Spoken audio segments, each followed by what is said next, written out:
That hate. There we go. I believe we are now on live. We'll begin with this is the hairline of a broken man.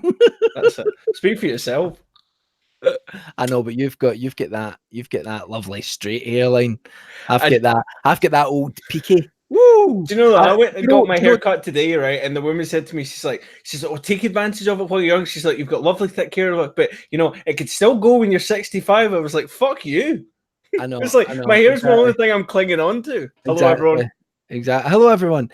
The thing is, though, the only thing with having a receding hairline that I think is enjoyable is that if I've got one of those peaky numbers, and I don't mean Peaky Blinders, I'll be able to do like one of those classic Dracula costumes at Halloween. You know, the classic one. Yeah. Point. You don't see people do that anymore, Cal. No, that's because vampires are sparkly. Yeah, no, not since Farage. So this is for the good boy in me. Water, delicious water. Cheers, everyone. And this is delicious whiskey. Oh, very nice. Anything in particular?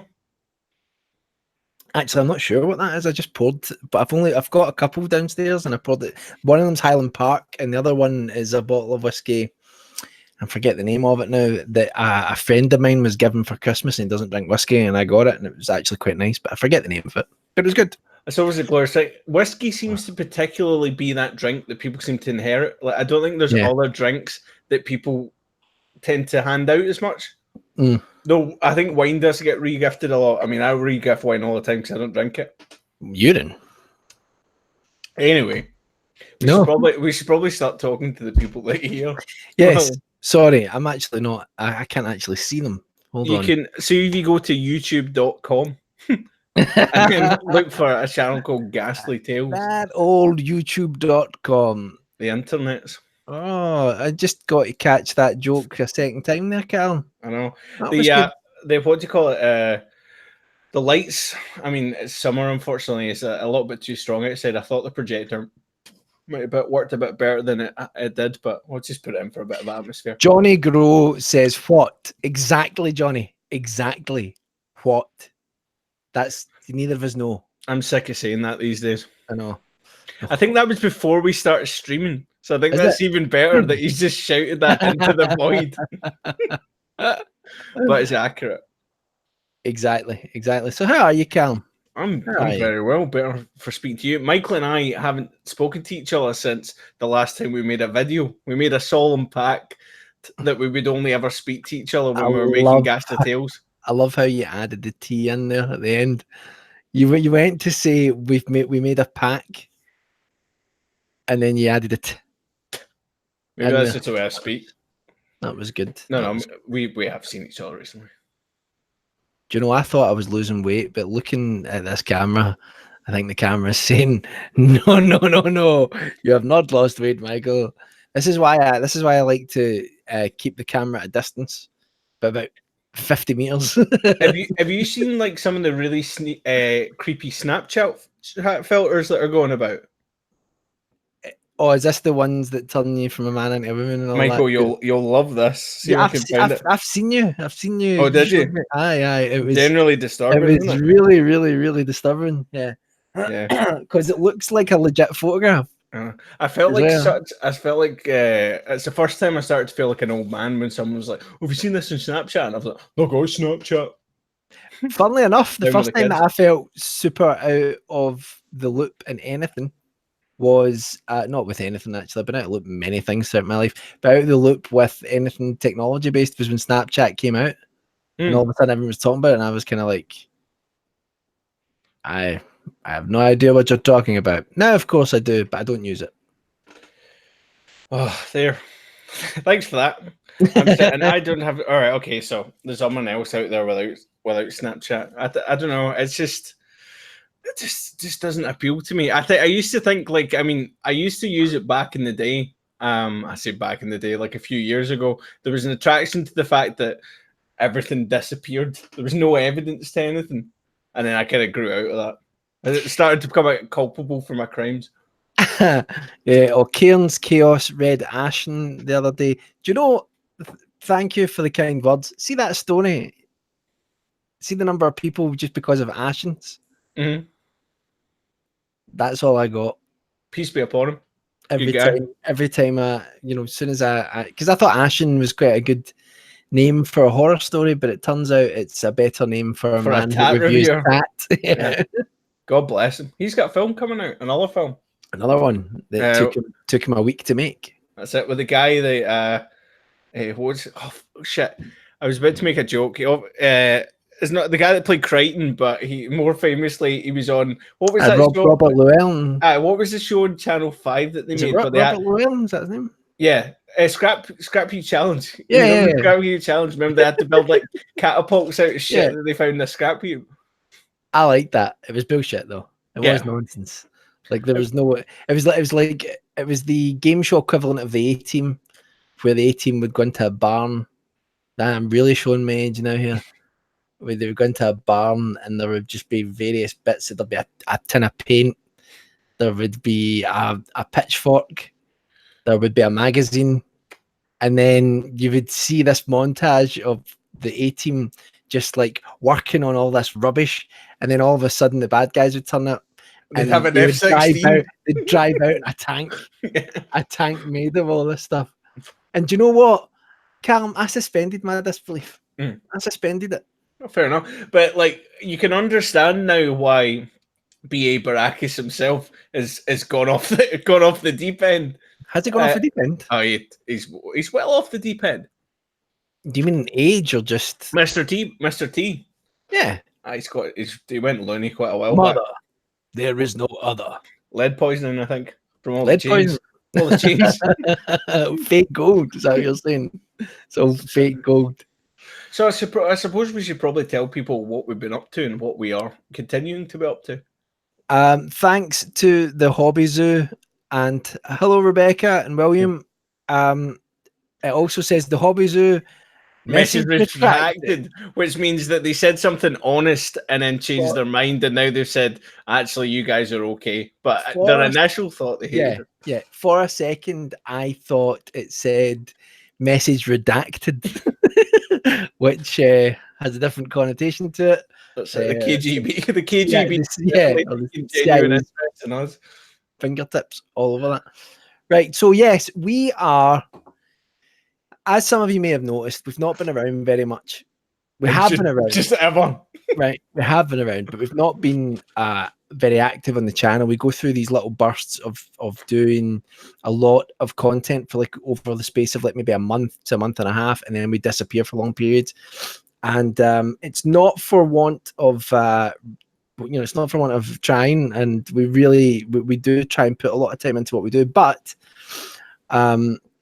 we have all realized that the reason that things are so kind of sporadic on the channel, which hurts us as a channel because of the YouTube algorithm that favors regular uploaders, because things have been so sporadic, we realize that that's because time-wise we all have a lot going on in our lives, so we want to do the most we can with the time we have left on the planet. Yeah, we like we were all involved in Chernobyl. I know. So basically I made a video about a month ago or 2 months ago, I can't remember, saying that we were working on a big project, and that's what we were going to focus on. We're going to focus on putting something out that was quality and really worthwhile, rather than just kind of throwing a lot of videos out there to try and like get as much content out there as possible. And so we are making a feature film, and we didn't want to announce it until really we'd got a little bit further into pre-production. So we've been going through the writing process and looking at locations and things like that. And it's going to be a found footage movie. One of the reasons for that is that I love found footage films. They are very often terrible, but when they're good, they're really good. So anything you want to add, Callum? No, I just we've read the outline for it. Michael's written an outline. He's working the script, and it's going to be great. We've done our first bit of location scouting. We went and shot a little bit of footage, and yeah, it's going to be great. And technically, actually, well, not really technically, we're actually working on 2 feature-length projects. So One of them's a documentary, which is kind of what we've kind of done with Ghastly Tales of Scotland, but on a much bigger scale and kind of unrelated to it. So that's something Martin's been writing for quite a lot of time. So we're going to be working on these two things simultaneously. So you're going to get a double fisting of Ghastly Tales simultaneously. So you'll have nothing for ages, and then out of the blue, bam, con. There's still going. I mean, as I said in that previous video that I made, they're. I'm very conflicted about it because there are we actually have quite a decent following on the podcast, and it's so doing the sort of audio productions. That's something I love doing, but we're really just going to be focusing on one big project at a time. Although Cam just said we're working on two. Let me explain. I can only really be involved in one big project at a time. So because of that, I'm wanting to focus on this found footage film, which myself, Callum, and Martin were sharing the director credits on that. We're all making it together, which should be a lot of fun, and hopefully Alan and Mick will be involved in bits of it as well, and we can just soldier on. But the audio stuff, I think what we're going to kind of at least temporarily transition to is a lot of stuff like this, doing Hangouts, live streams. Callum's got a lot of great ideas for doing some on-location live stream stuff, which I think is really exciting. And because Scotland has so many amazing locations on it, especially things that are steeped in history and blood. So for our channel and the fact that we're a bunch of Scottish people, it makes sense for us to really use a lot of that. And I think in terms of podcasting, we're going to resurrect the podcast, which is our kind of discussion-based stuff. The audio production stuff will come back, but it's just that's going to be at a later date, really, more than anything else. There's Chris Nutt. How you doing, Chris? Hello, Chris. That's interesting what you're saying about the Volks, actually, because I'd thought at one point about looking into the idea of us doing something like that, sitting in the vault. We talked about that some time ago. I think, actually, to be honest, with the live stream stuff, we've been talking about doing a lot of things with it for quite a number of years, and I think it's something that we've realized that we'll maybe be able to not do easily, because there's still time involved in it and there's still organization, but it's something that we'll maybe be able to do that will be a bit of fun for everyone. It will still keep everyone up to date with the other stuff that we're doing, and I don't think it will get in the way of the bigger projects that we're doing. So I think, as Michael said, going onwards, the podcast and stuff like the live streams will hopefully start to become more of a regular thing again, but they'll hopefully be something different to what we've had before, because we've been trying to do something on location for the longest time. Yeah, but I think it's all about schedules and things like that as well. And I think as well the nature of what we do, it's like whether it's like writing or filming or editing, it's and doing the audio stuff as well.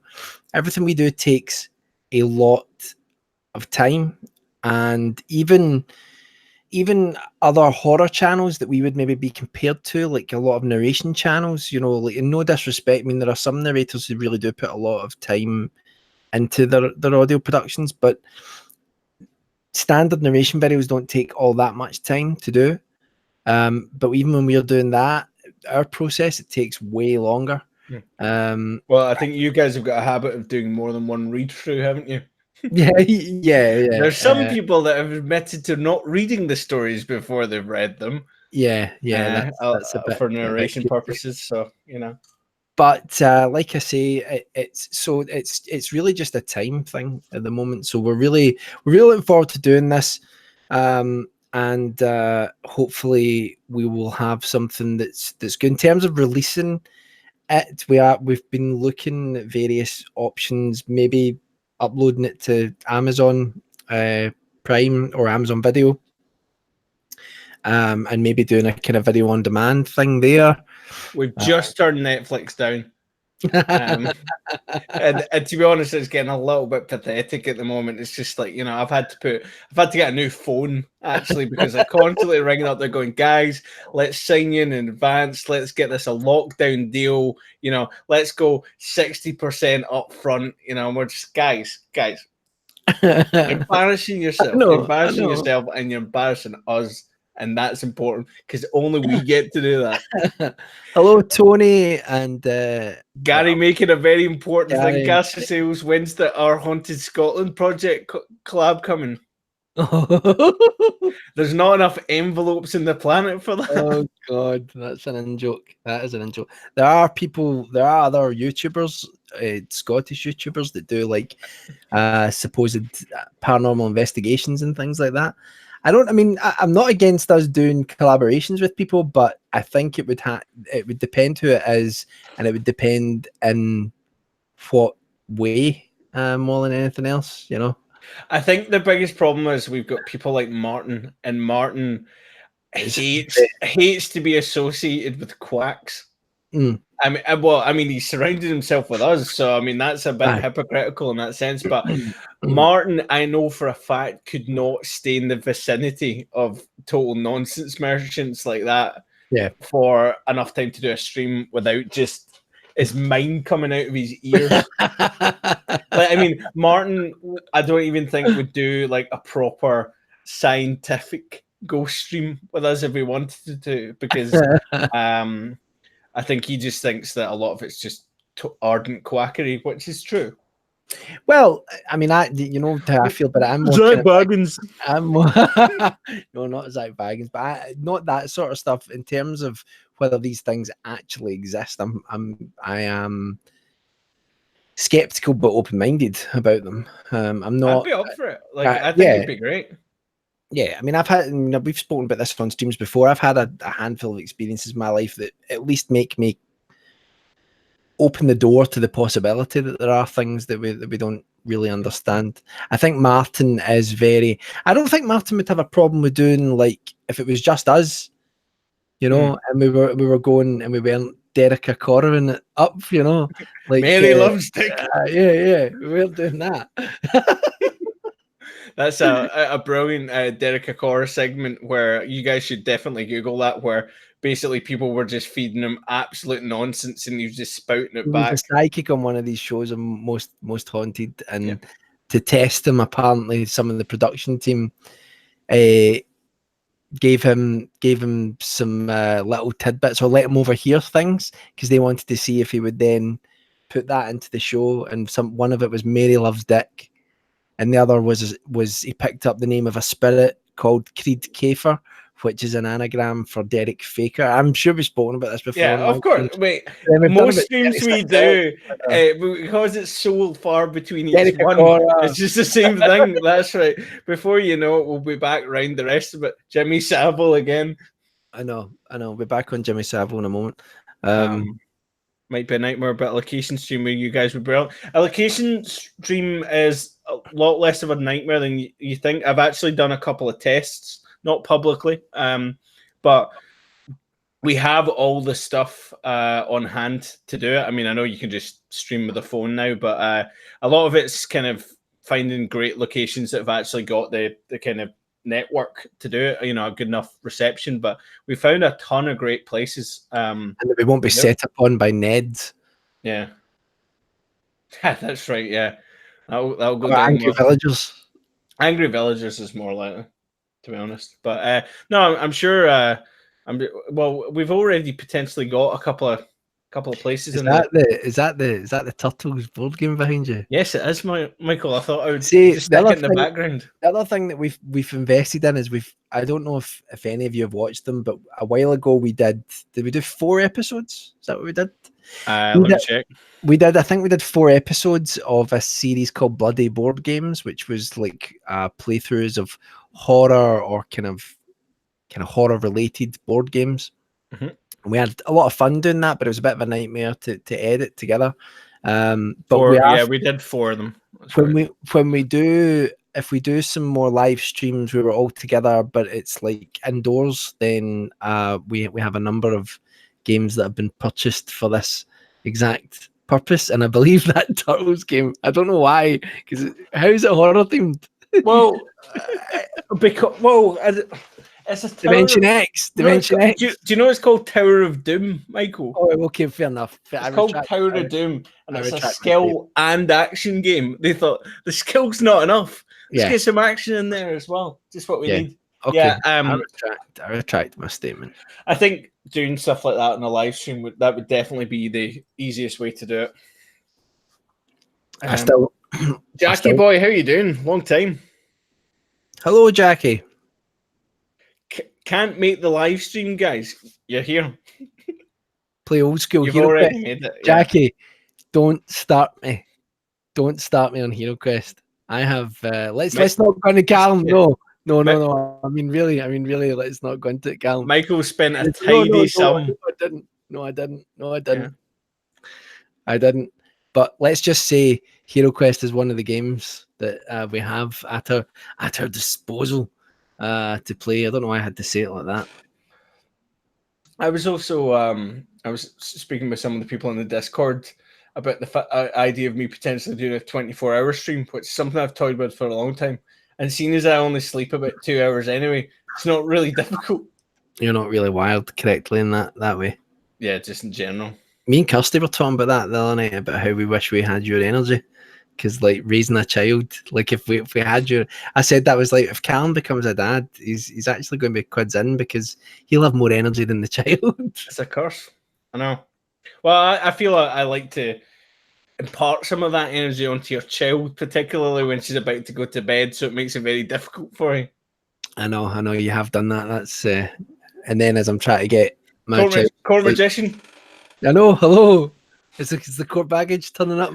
And never. Actually, there is a Discord. Yeah, I will stick the link in the description.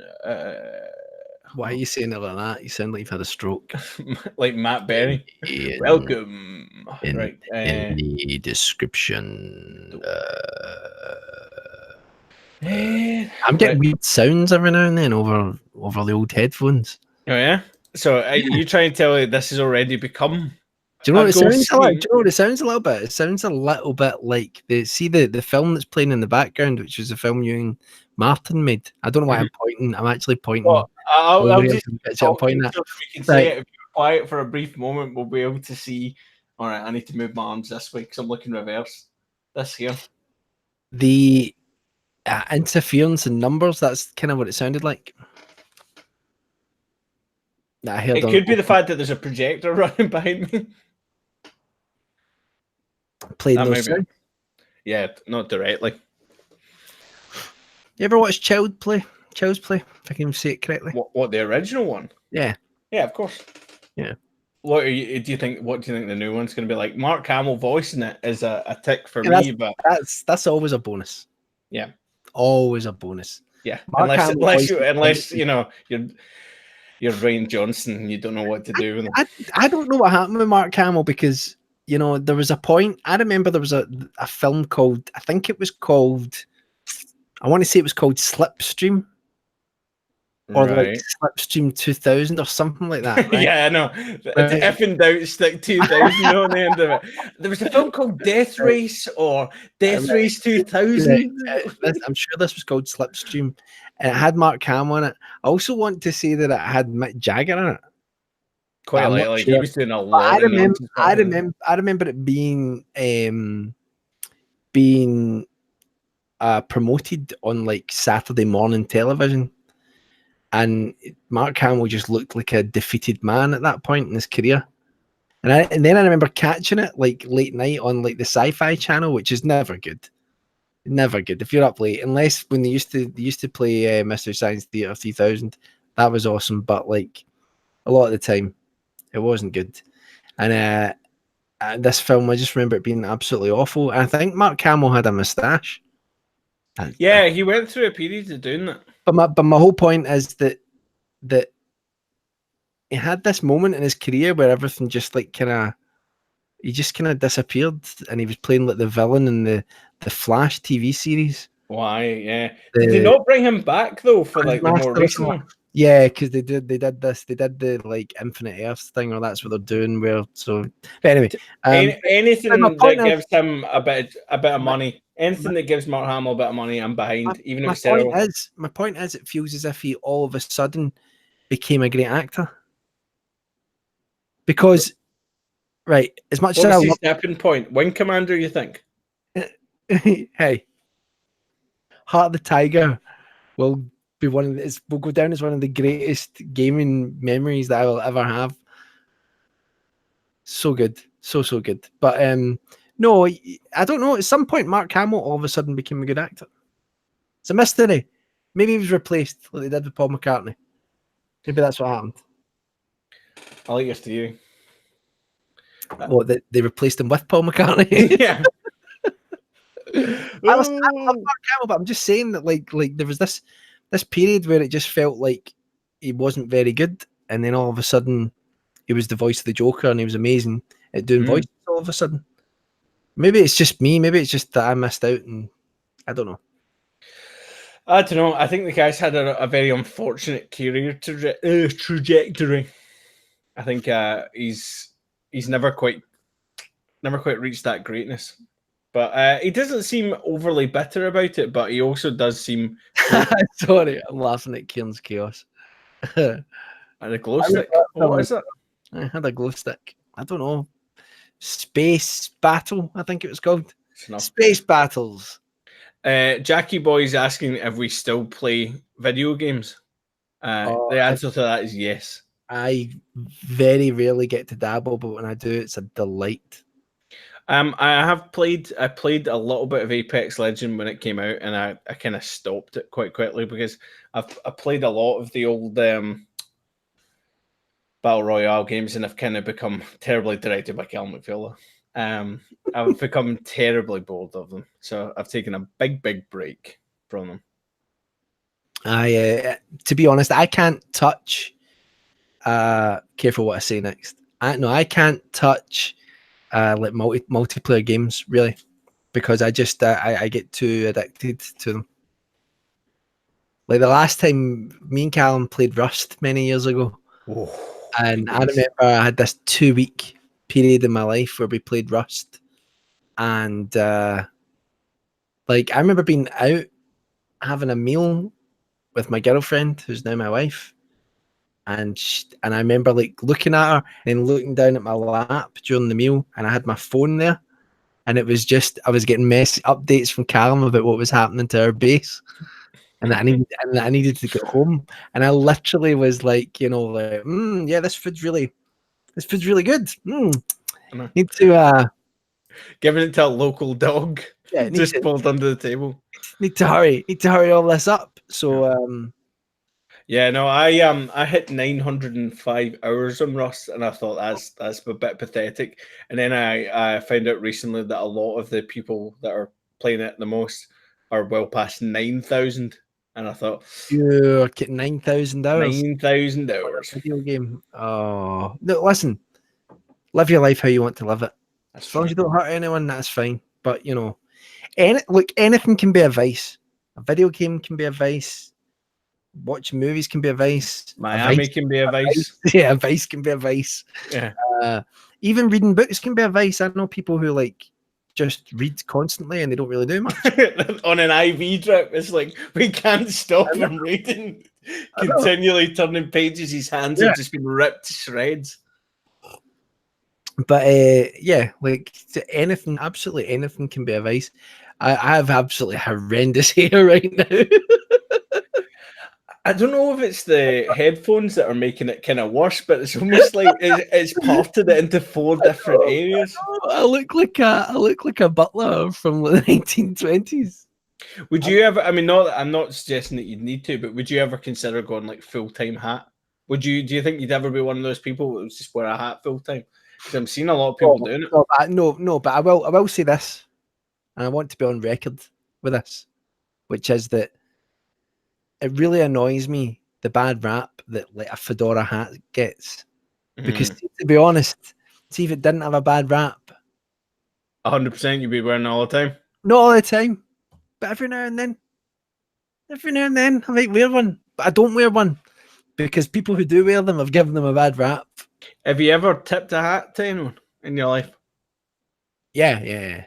But normally, ironically. Right, okay. Like normally there's not a hat there, and I go. Do you make a point of saying that to the person at the time? It's like, so I wasn't a real tip.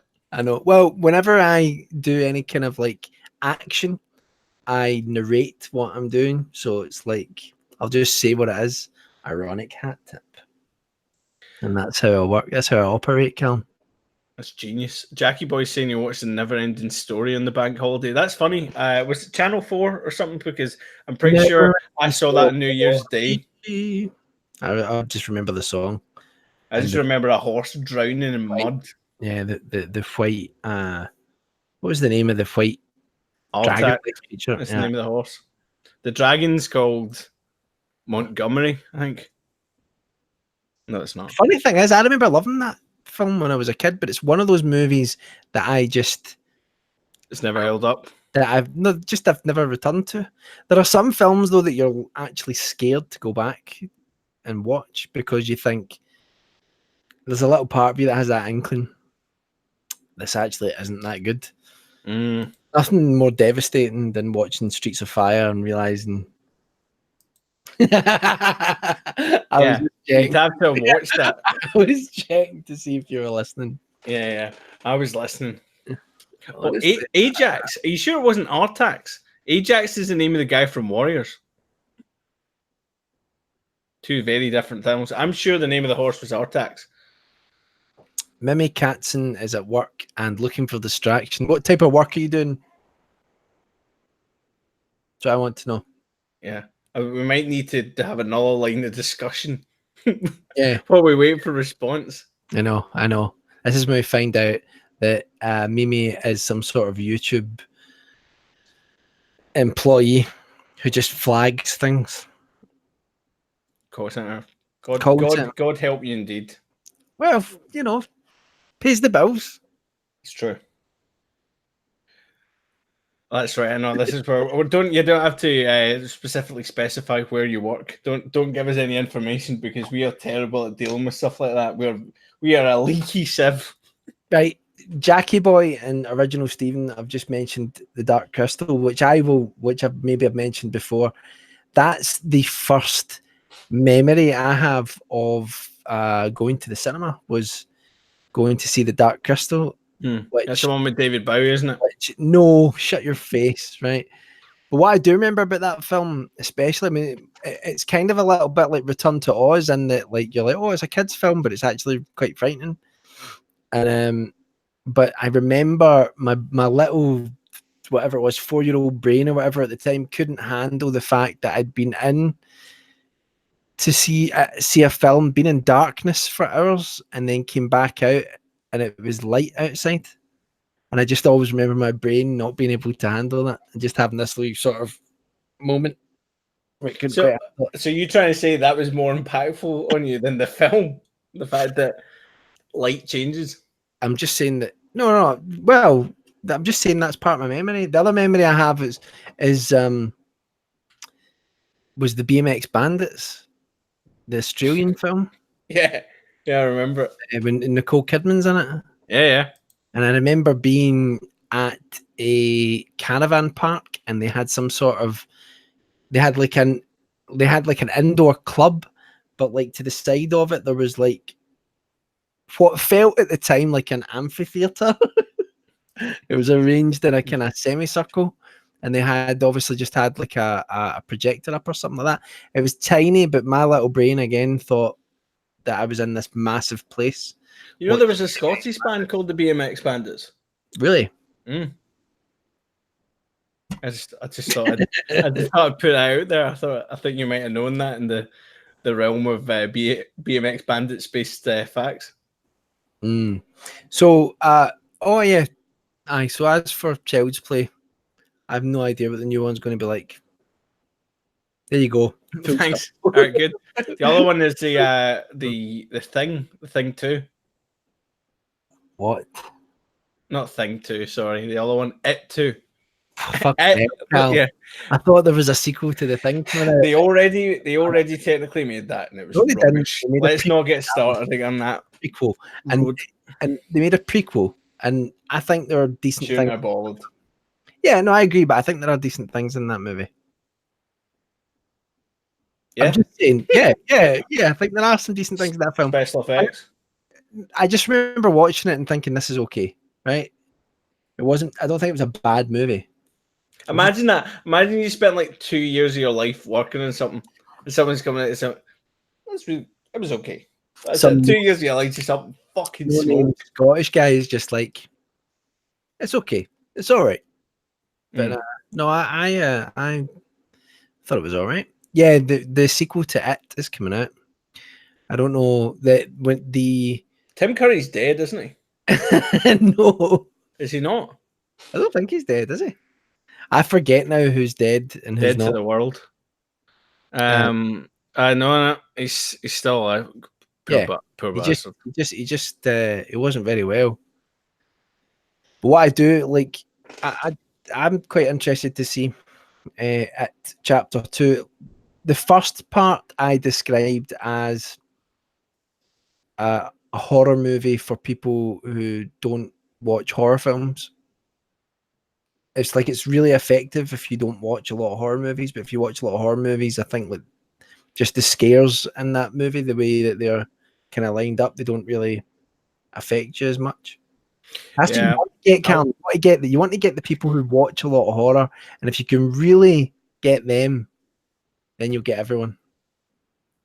So how do you get them, Michael? What's the Michael Whitehouse 5 tips to Sneak rake up in? behind them and you go boo. People are expecting that these days. You need more than just a boo from behind. Then a boo from front. That's you got them, double whammy. If I talk for long enough, it almost feels like Martin's here with us, doesn't it? I know. I can't believe Yates isn't here. I get told that he was going to be here. I'd never said that. That. Sorry, that it's just the way the court magician said that. No, he's not dead. Handicapped, I think. So No, the better ones. My husband doesn't like horror, but he liked IT.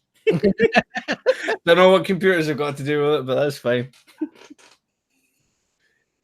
Yeah, like that. But that's the whole point. Is that I think a lot of people liked it, and a lot of people went to see it who don't tend to watch horror movies. And I think a lot of the films, not all of them, but a lot of like the Blumhouse movies and things like that, they're not really designed for people who really enjoy watching a lot of horror movies. They're designed for people who go to see one horror movie a year, if that. Yeah. It starring the least attractive Skarsgård. Yes, that's very true.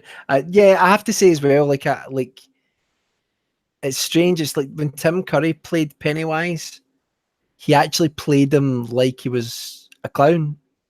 But the new Pennywise is like he's not played like he's a clown. He just looks like a clown. They've just destroyed his legacy. I mean, the new Rocky Horror was absolutely horrific as well. So he's in it though. Yeah, not really though. He's in it. He's in it, and he sings during the time warp. I know it was a bit depressing, to be honest. Who was the name of the actor from the original Rocky Horror Show that it would jump back to, and he was like sitting at his desk? It's just a jump to the left. Oh, yeah. It's not Richard Gray, was it? Or I can't remember his name. I should remember. It is now because he's the villain in one of my favorite horror films, The Devil Rides Out.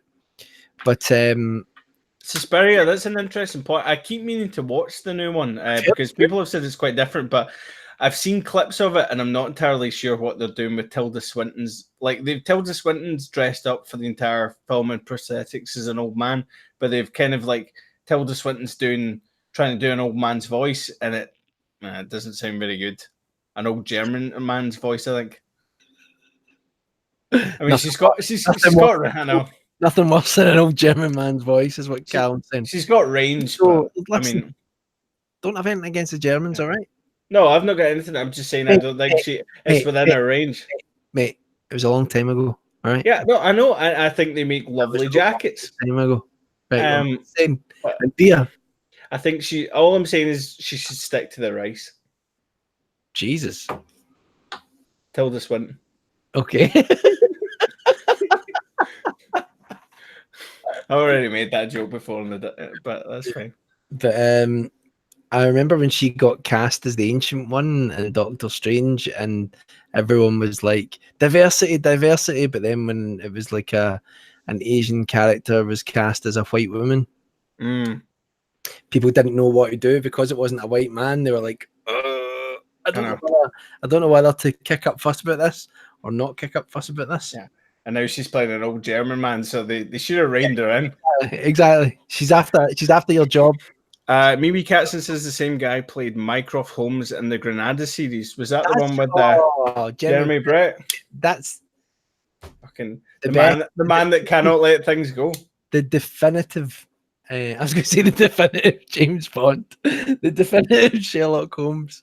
That series is fantastic. Absolutely love it. Do you mind if I get something across the room? Can you hold court? No, I can't. I absolutely can't. I shall stay here then. No, on you go. On you go. Thanks. Jackie boy, yes, I have watched Chernobyl. It's excellent. If anyone's looking for steady on, Callum. If anyone's looking for a particularly great, I wouldn't be like, Chernobyl was brilliant. Do you know what was also excellent? The Asian tsunami. Yeah, I loved it. It was fantastic. Fukushima.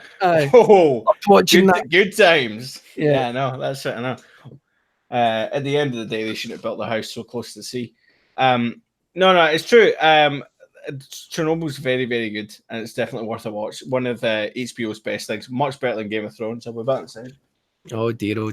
I haven't watched any of Game of Thrones, none of it, and I just held off, and I was like, because I have this thing sometimes if something's super, super popular, and maybe the Marvel films are like the exception to this, but if something's super popular, I kind of get put off from watching it.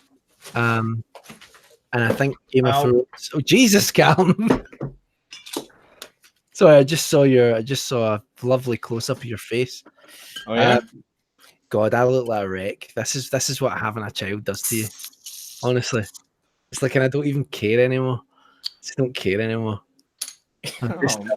Mate. I don't care anymore, mate. I don't care.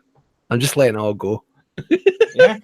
I'm not really. Am I going to have to take the scissors away from you? Really upsetting me. It's like I've been working out a bit. I've been watching what I've been eating, and then I come on a live stream and I'm just like, Jesus.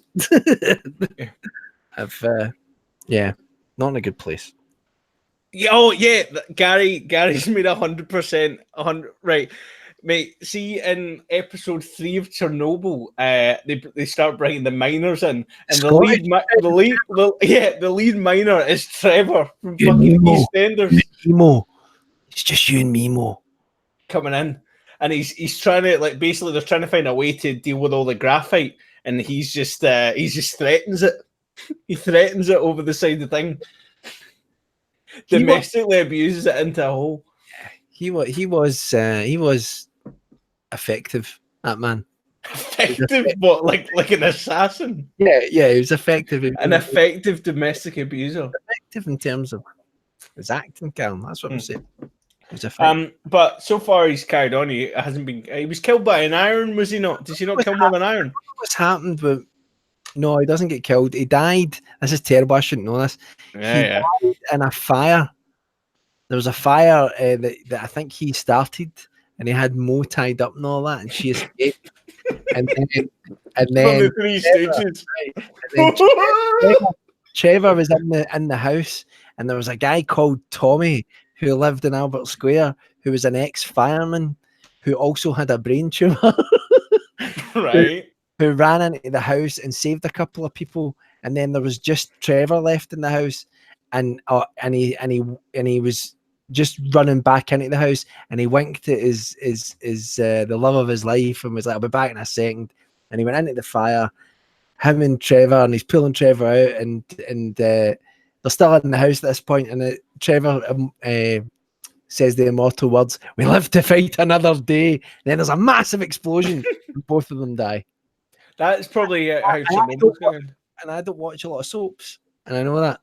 I know that happened. If I'm remembering wrong, I seem to remember at least one point him getting cunted in the back of the head with an iron. Yeah, he didn't get in the face. Oh, in the face, right? Okay. And I think you'll find it stirred the national debate, Calm, about whether a victim of abuse should be allowed to. My belief is that if you're a victim, it was Trevor. It's game on, you know. Then how do you prove that? Does that go both ways?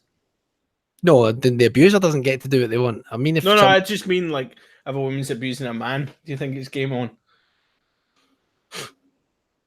That's different. You better take your fedora off. Different. It's different.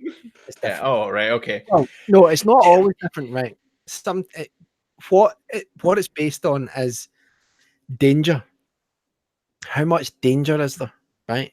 If you're in a relationship with a woman and she gets violent with you and she's dangerous to you, right? She could actually seriously do some damage. Then if you're protecting yourself, then I think using violence to protect yourself is fine. It's what you have. Appropriate force. But and this is going to be controversial to a lot of people, because I would say that most men have, I think it's like 43% greater upper body strength in terms of like muscle mass. I'm saying nothing. No, I'm just saying that because of that, a man's more likely to hurt a woman than the other way around. But there are always women that could. I wouldn't like to fight Ronda Rousey, put it that way. I think women say mean things more. That's So sexist. they hurt you mentally. That's how they get you. Be so sexist. Says you saying they've got 43% upper body strength. Mate, I've seen some things. I've seen some things that would turn you white. Jackie boy, yeah, Dirty Den coming back from the dead. The best part of Dirty Den coming back, and for those who are watching who don't know, we're talking about EastEnders, which is a long-running soap in the UK. But the best part of that was Dirty Den. He made his triumphant return because he'd been supposedly shot and thrown in a river years previous. When he came back, and then there were screenshots of webcam chats that he'd been having with like women, and I just always remember one of the poses. The actor or the character? I won't do the pose because someone will then take this video and take that pose and send it about. No, we come back for one video and it's another scandal. I always remember that one of the poses was absolutely ridiculous, and he get fired after that. Although he still got to get murdered. Not real life. He didn't get murdered. Yeah, I know. It must have been some pose. I know. Right. So, I mean, let's get back on topic. If you had to write an EastEnders creepypasta, Michael, or an EastEnders horror story, right? It's got to be set in Albert Square, right? We're going to do an improv story, right? And everyone, you guys are allowed to get involved in this as well, right? Right. We're initially right away. We're talking about a quarantine situation. Right. People can't leave Albert Square. They can't leave Albert Square. Can they leave? Right. So anywhere on Albert Square, yeah, it's fair play. They're not just in the pub, right? Yeah. But the entire square has been cordoned off even. Okay. What's the reasoning behind it? The reason behind it is that they know that there's one person in amongst all the people in Albert Square is carrying a deadly disease. Right. Okay. Is it Danny Dyer? Yes. Right. Okay. Back of the head. Done. It's like flipping to the end of a choose your own adventure book. It's like, I know. Congratulations, you've won. Which very rarely ever happened because usually every selection you made, you fell down a hole to your death. It's a very, very weird thing, Danny Dyer. I don't know if we should keep talking about thing. Like he's some kind of object. Whenever they dug up Danny Dyer, he came out.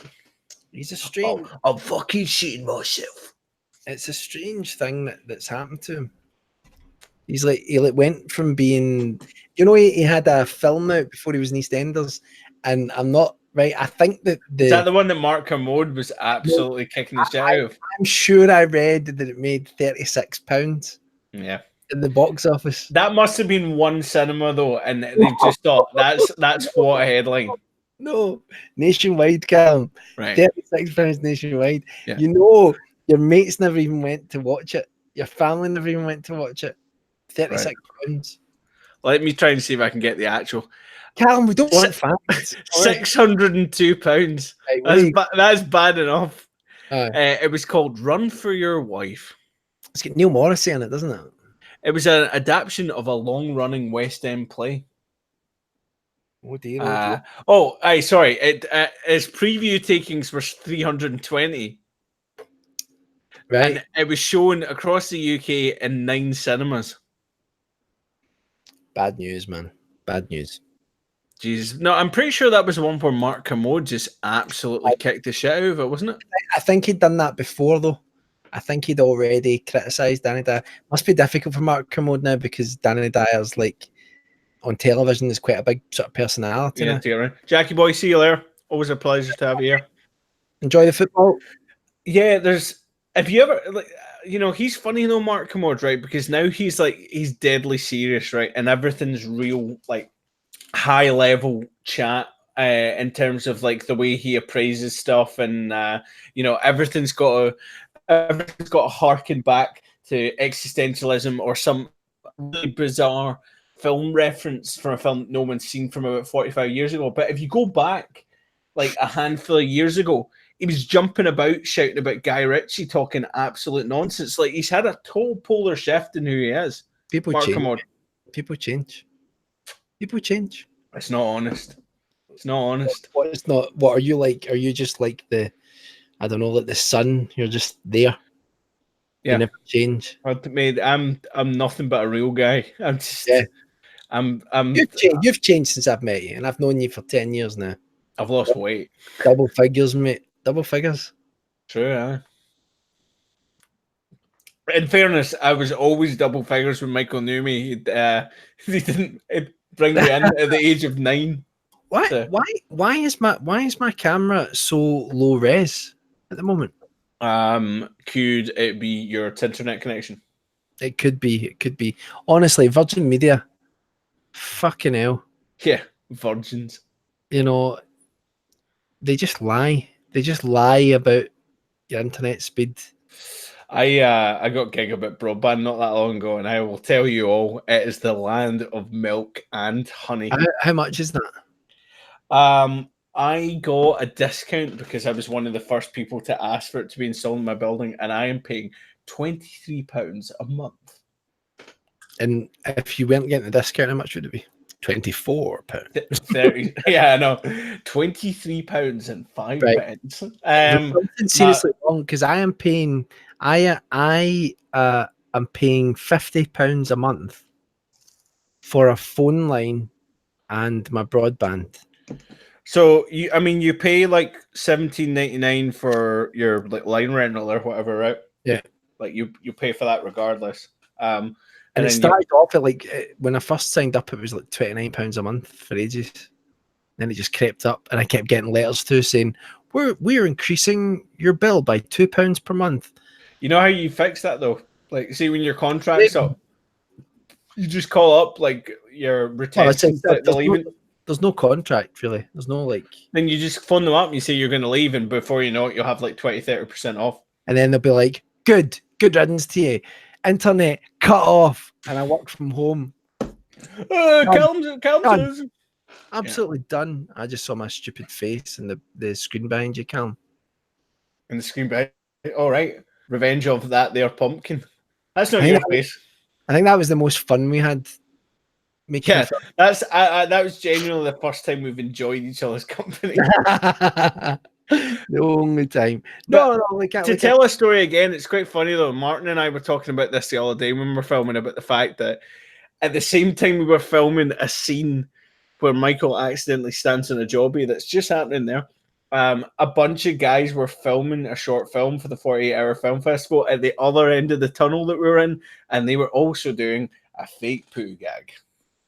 I know that when I really think about it, that was bizarre. That was really. What are the chances? I know. Look at you knocking fuck out of that pumpkin. No, I'm not going to lie. I think I had it. There was a little bit of a little bit cathartic. I think, didn't that? I can't even speak. I think the whiskies went to me. I'm not used to drinking anymore, Callum.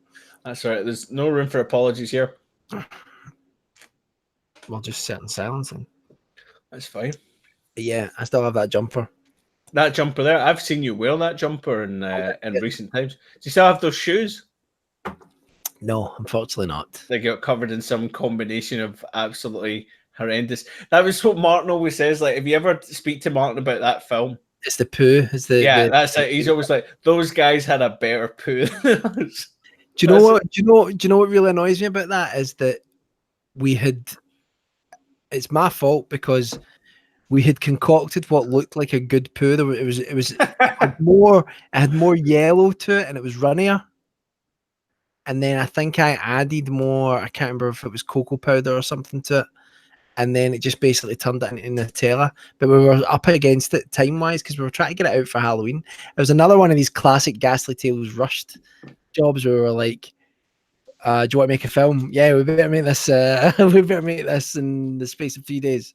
I think that's the interesting thing about the stuff that we're doing at the moment, because there's actually some element of forward planning in it. It seems it's quite foreign to us. Yeah, it's a weird situation to be in, is to actually having to plan things. But I mean, I think if you're going to have an undertaking like making a feature film, then and again, like we said before, because our time is so is more limited, you know, you really need to make it count more. I think sometimes I have found that though, because my time is more limited, in some ways you end up being more productive because you don't just have like, well, you don't have the time to waste. Yeah, basically. You actually, but you still find a way to waste time. We all do, mate. 100%, 100%. Honestly, I think my haircut's getting worse. As it progresses, your hair just like, as it becomes some kind of sentient creature that's just slowly just receding across the top of it. I have no idea what's happened to me. Mate, usually I always get my hair cut. I look like I've got James Gunn's hair now. Why? So you do actually. That hair that's all been like artificially coiffed to do it, yeah. And it's like a 30-year-old man's hair on a 55-year-old man's head. The woman that cut my hair today, she's just across the road from my office. I work through in Edinburgh, but usually I always get my hair cut in Glasgow. And the woman through there, she puts random shit into your hair. Like every time you got it's been quite a few months since I've gone. Watch out for your eyes there, Michael. Every so often, I'll go to her like if I want to get my hair cut that day and I don't want to wait till the weekend or whatever. And usually for a while she was putting chalk into the hair, right? Apparently chalk's really good for like hold, like natural hold.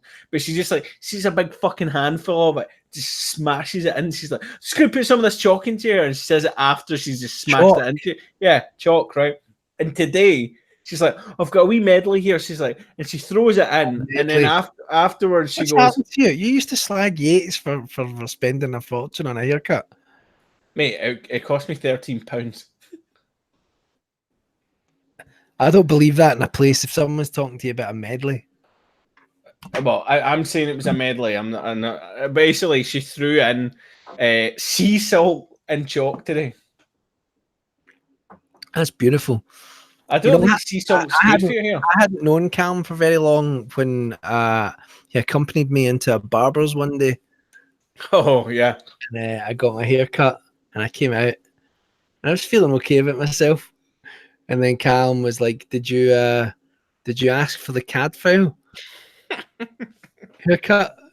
If you don't know, CAD file is a fictional monk who solves crimes. And I had this monk's haircut. I seem to have this thing where I get like a week or maybe less than a week actually. I get a few days of good hair. If I get my hair cut, and it's normally about maybe 3 or 4 weeks after I get my hair cut, if I just let it grow a little bit, and I get this moment of like, hey, my hair looks good today. And then after a couple of days, it's just terrible again. Have you ever cut your own hair, or have you ever had a family member attempt to cut your hair? Yeah, I've cut my own hair when I used to love having a chemistry set. Right. And, was that one of the ones that came with like the Bunsen burners that had it was just a wick and you put the oil? Yeah, I had one of them as well. A big bottle of methylated spirits. Anyway, sorry, before we continue, I 100% guarantee you can't buy those kits for kids anymore. Because there was shit in them. Like, you used to be able to get like a vial of potassium permanganate. Yeah. It was unreal. But I think I set a bunch of methylated spirits on fire, and I like ignited my hair, and I singed all of it. And then I remember I had long hair at the time. It must have been about 14 at the time or something like that. And I had long hair and a ridiculous middle shed. And I remember going into the bathroom and deciding I'll need to cut my hair. And I, instead of just cutting the bits that were What burnt, kind of age are we talking here? Can you put a number on? 14, I think. Right? I cut really close to the roots. So there were chunks of my hair that were like that. Right down to like scalp, we're talking? Not right down to the scalp, about that. So imagine me with like long hair, with them chunks of and for some reason I thought this would work. Oh God. You gotta do what you gotta do. I mean, there's like these things happen in a state of panic, and we've all just got to find a way around them. It's ridiculous. It's ridiculous. Right, I'm gonna have to go for 2 seconds. Entertain yourself. Only 2 seconds. Are you sure you don't need to go permanently? 2 seconds. I'm gonna come back with blonde hair. All right, this is fine. Michael's going to pick it up. So let me just have a little look back through the chat, some of the stuff that we've lately missed. Thanks all for coming out again, guys. Like I said, we're going to try and do streams a bit more regular and keep you guys kind of updated with what's going on. It's just finding the time to get people together has been really difficult, and I kind of almost feel that it's been like that's like a broken record for us. Like we're continually saying that to you guys, and I kind of feel that we've let people down a little bit in certain things, because we do really enjoy doing the stuff on it, and we really appreciate you guys coming out and watching a lot of the stuff that we do. But it's been difficult to do it, and I think, like I said, with the new thing we're doing, Martin and I are doing this feature-length documentary, and Michael and Martin and I are also doing this feature-length found footage film as well. So we've got 2 big projects on the go at the moment. So for us, I think, especially for me, like, I don't want to put words in other people's mouth, but I think other people have come around to the same way of thinking. I've kind of reached this tipping point where I kind of feel that like we need to be working on big things, because we've kind of worked on small things for the channel coming back, and it's kind of, we don't really feel that we're, making the best of our time. So it feels like a good idea to work on something longer, and we'll try and be around. And just realised actually that's In the Dead of Night, which is one of the films Michael made, because I saw it up in the top right corner there, and I was just like, what the fuck is Marilyn Monroe doing? But I realised that's one of Michael's films there that a good friend of ours, Chris McMahon, wrote, who also turns up in one of our films, Blackout, as the main actor. But anyway, we're working on these 2 big projects, so that's our main focus at the moment. But I've really kind of for a long time wanted to do a bit more with the live stream and stuff like that. So hopefully we'll be able to do that kind of ways, keeping the channel ticking, but also keeping you guys engaged. We're also, I mean, I don't know whether or not anyone's interested, but we made some before, and a few people got a bit excited about them and bought them before. But we're working on some new T-shirts. We've got some kind of cool designs, so we'll maybe try and show you guys what we're working on at some point. If anyone's interested, they'll be able to. We'll try and find a way of people getting them internationally. A couple of different ideas, trying to go for stuff a bit more subtle. I'm not a massive fan of like things that are totally obvious what they were. I think like you get a lot of these channels and stuff that just get stuff with like their logo or their name on them. I think it's a little bit dull, so we're going to try and get stuff that's a little bit more abstract, so that you can still wear the T-shirt down the road, even if you don't want to be associated directly with Ghastly Tales.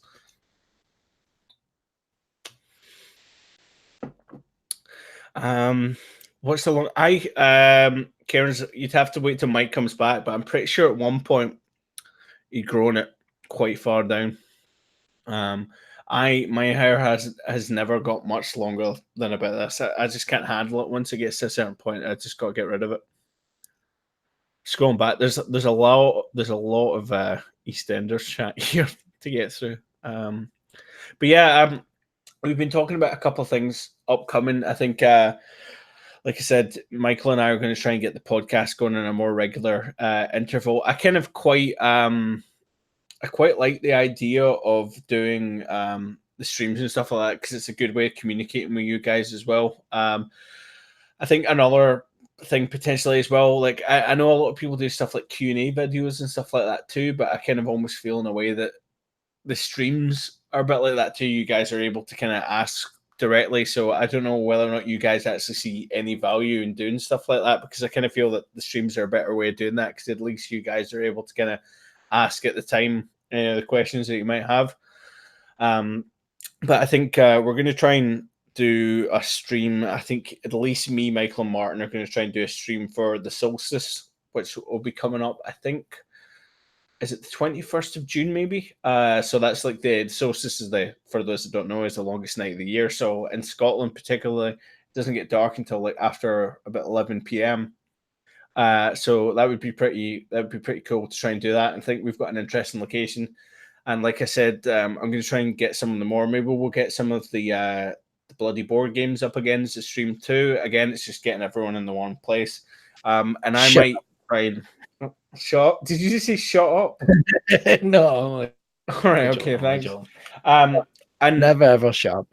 I love you daily. Thank you very much. I'm also considering the idea of doing some. For a minute there, it's just me. It's just my channel, and then I'm gonna have to adjust the fact you being back. I'm gonna have to share some of the limelight back to you.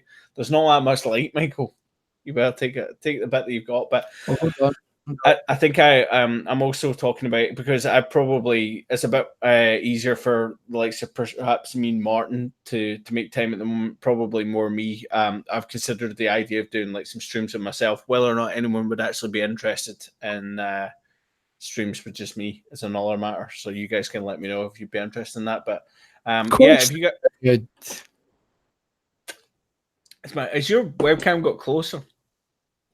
I've changed seat, believe it or not. All right, okay. It actually seems like an improvement.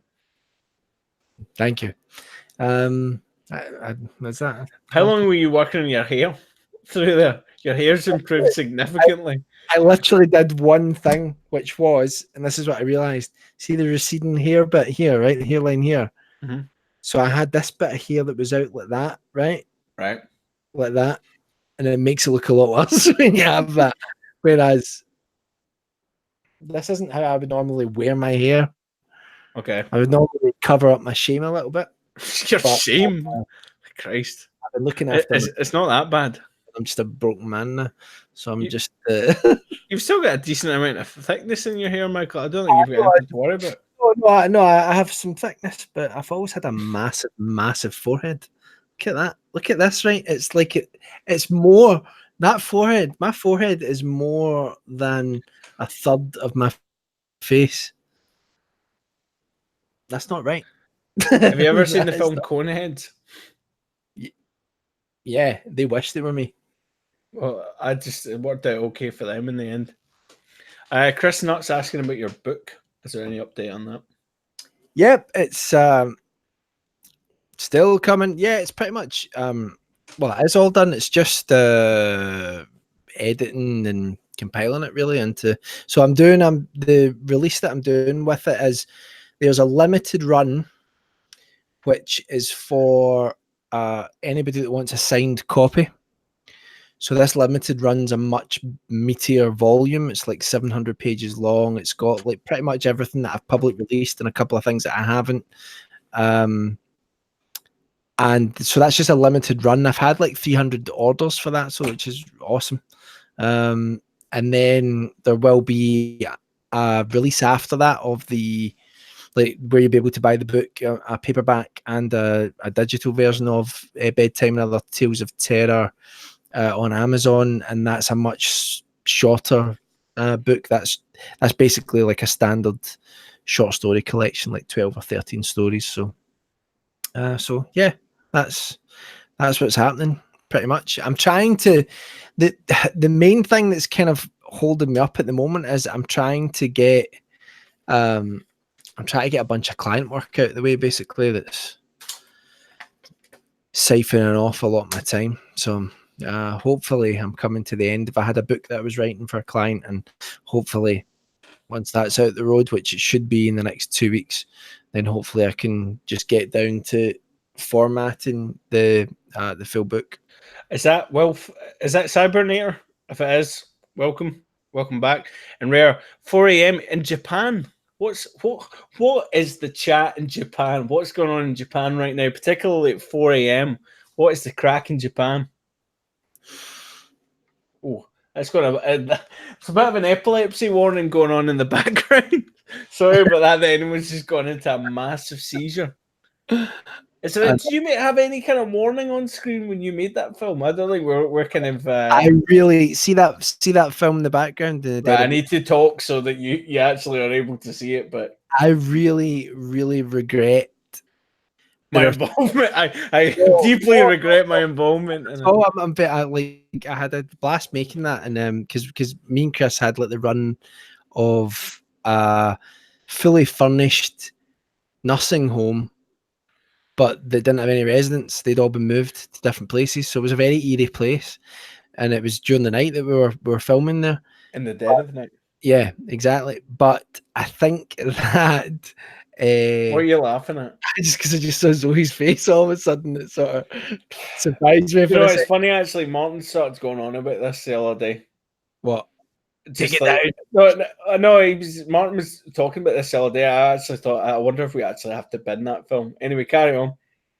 No, you don't. Don't be silly. But anyway, so the thing that I regret about the end of In the Dead of Night is that there are 2 jump scares at the end, and it really doesn't need them. There's a perfect cutoff point where the resident finally appears at the end, and I think it would have been really eerie if it had just basically cut to black there.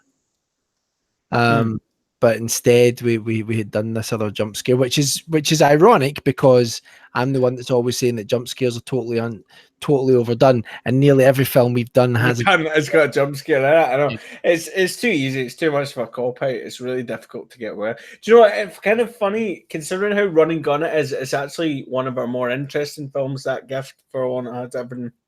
Yeah, no, I like visually interesting. Yeah. Outside of TK Maxx. Yeah. My wife worked in TK Maxx when she was 16. This and more facts still to come. Anyone wants some more facts? This film was actually quite interesting because we did a shot up an alleyway with Martin, and he was like, I remember kind of like I loaned him a hoodie and a jacket for this. And then he used like these blood capsules, and I don't think it was malicious, but he kind of ended up like spitting blood all over himself, all over this hoodie. And I was kind of like half like, I don't know whether or not I wanted that back, but it's absolutely covered in blood, as you can see from the top left. Needless to say, it ended up in the bin. But kind of I remember at the time I was like, oh fuck, why did I loan him a black hoodie when he was going to be working in that was a good shot to do. That wasn't actually, it was a parcel that we'd, well, it wasn't actually a parcel. It was one of those things where it was one of those folding storage boxes, and it had a zip at the bottom of it. So we wrapped it up like a parcel, and you were able to put your hand up inside it. What is up next? It seems to Phantom Process. Another film with Martin in it. You basically could put your hand up inside and chuck it out. It was absolute cinema magic. I mean, we're talking like proper industrial light and magic. If you ever do an autobiography, that's what it should be called. Yeah. Industrial light and magic. Cinema magic. But yeah, that's interesting. You know, the Necropolis is an interesting place as well. I always thought that might have been an interesting place for a stream as well, but you get some volume of rockets up there.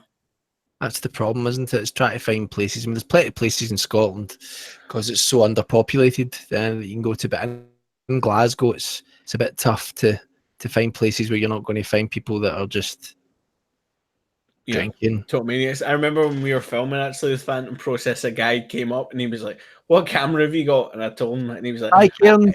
Thanks for dropping by. Really appreciate it." He's like, "What camera have you got?" And I told him, and he was like, "I've got a camera at home that's 1,000 times better than that." And I was like, "Wow!" I was like, "I know." Canon 1056-7. I was like, "You better get us the deets on that." That crypt that Martin's looking into now is officially boarded off. You can't even look into it anymore, which is kind of funny. The Necropolis has actually changed since we filmed that, which is kind of interesting. And also, Martin filmed that at his work, which is the old City of Glasgow College building in Glasgow, which is now completely and utterly shut down. So this film was probably one of the last things that were ever filmed in there, well, be it student project or otherwise. Little tidbit there for you, for anything that matters. I liked this. Stephen saying he's never been to the necropolis. Go to the necropolis. It's an interesting place, night. and it offers some excellent views of the city. Do not go at night unless you're accompanied by Haunted Scotland, in which case you're in for a right laugh. You're in for a laugh.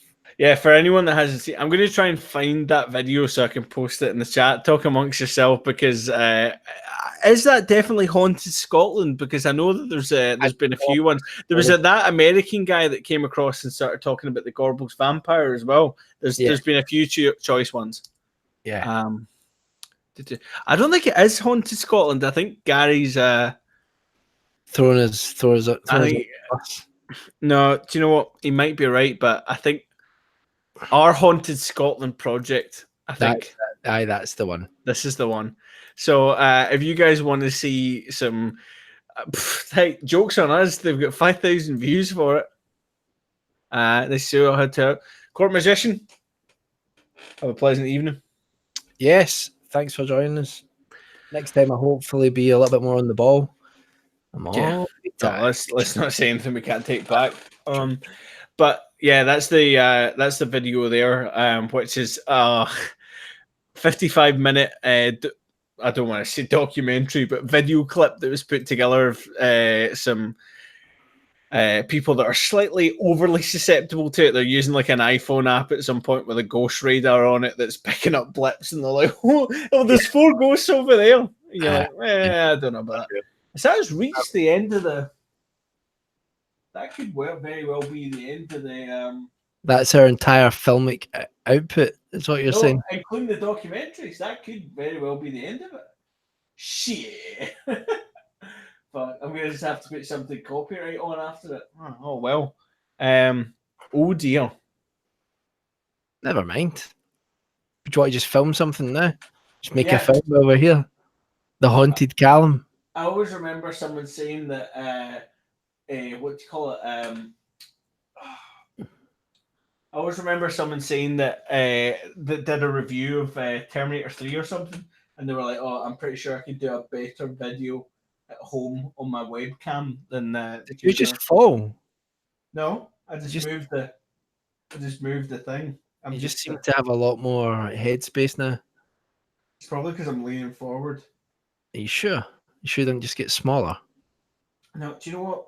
I've found this channel is sounds very. There's a cool channel called AAVFX that I found a while back, and they do royalty free like abstract shit.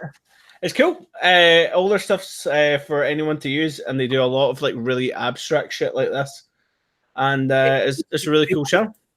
People who put up their own work get flagged for copyright. Yeah, that's true. So we might get, but anyway, it's supposed to all be royalty free. But thanks for watching, Thorn. Yeah, thanks for watching. Any Blame Society Films fans out there will do a thumb kiss. A thumb kiss. Is that the guys that you're almost trying to get me to watch? Yeah. All right. Love those guys. Maybe one day. Matt and Craig, especially on Welcome to the Basement. It's a great movie review show. Yeah, Matt and Craig, thanks for joining us. No, it's great. It's great. So I think the whole thrust of this was that I'm really tired. Yep. And I've just sucked the energy out of the entire room. Oh, not at all. So I do apologize. Normally we're a little bit more upbeat, we take some stimulants, then we feel much better. No. You can't do the suppositories anymore, but that's another story. I can't really do stimulants. I turn into the Incredible Hulk if I take. Well, I had a coffee that it was a mocha the other day, and I was like the Incredible Hulk for about 2 days afterwards. It just does not go down well. That doesn't sound too bad. No, it's not. It's not good. It's not good. Being angry all the time. All right, okay, like that way. I thought you meant like biblical strength. Like No, you were. it's like I get that for like 2 hours, and then it just sort of plateaus, and then I have loads of energy, but then I just start feeling like agitated, So I just need to watch, and that's why I'm drinking alcohol instead. Good idea. Get the old depressants in. Anyway, we'll hopefully be coming back with some more live streams soon of some slightly more structured content. This was a big delight. Yeah, and it was a pleasure seeing everyone. Thank you very much for being here. Nelify, I love Blame Society. They are awesome. Go and check them out. One of the most underrated channels on YouTube, as far as I'm concerned. They were like early on in YouTube, they were really massive for doing like the Chad Vader series. Is that the same guys? Yeah, but then so what was massive then, like maybe having like a couple 100,000 subscribers, like now is like sort of small potatoes for a lot of people. So like they haven't significantly grown in terms of their audience, but they've like kept their audience all these years. They do some good stuff. It is amazing how stuff's changed that way. I mean, there's channels that like lose that amount of subscribers like in a day now, more than that. Wolf Gaskell was on a tram the last time we had coffee, and he was shaking on it. That's a wonderful image. I was shaking with anger on the tram. I don't know why that's funny. Well, probably because most trams never end up being going as far as they're meant to, and they always end up costing more. And they are quite shaky. That's true. So, and on that bombshell. But yeah, we'll be back soon with hopefully probably some podcasts and vlogs and stuff and some streams. But for now, we will start doing some behind the scenes stuff as well. I think for the preparation for our found footage film, and we really hope you guys will all enjoy it when it's finally done and dusted. Yep, that and the documentary as well. I'm going to drop the Discord link in the chat again. That's it's kind of like the modern version of forums. This is probably the easiest way to keep in touch with us. There's usually always one of us kicking around, and it's a good place to come and chat. So if you're looking for some way to keep in touch and not our biannual live streams, then that's probably the best way to go. I toast your health, everyone. Indeed. Thanks for everyone for coming out. I'll not put the ingredients towards them. I actually feel terrible. This says whiskey. This glass. This isn't actually my whiskey glass. I had a proper whiskey glass, but it broke. You're a class act. I know. I'm falling to pieces. Anyway, pleasure, guys. Thanks for having, and everybody have a pleasant evening. Goodbye. Good night.